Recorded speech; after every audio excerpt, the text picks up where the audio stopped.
Hello everyone, Abaqus tutorial lesson 90. Create many layers. Script. The video is very human.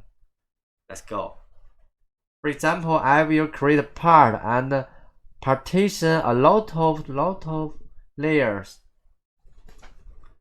How to use script to do it. Okay.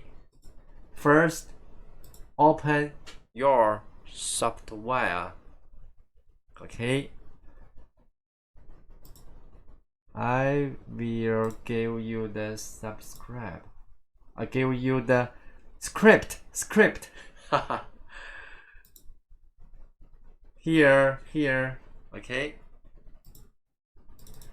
double click, Control A, Control C. Command line, Control V, okay, L, for example, W, H, number of layer, for example, 100, okay.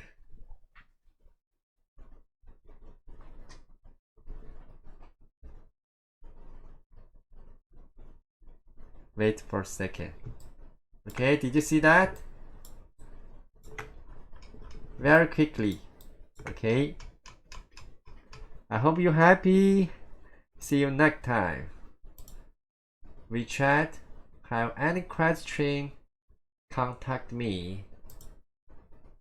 Okay, my email. Advertising. The pronunciation is hard. Advertising. Bye bye.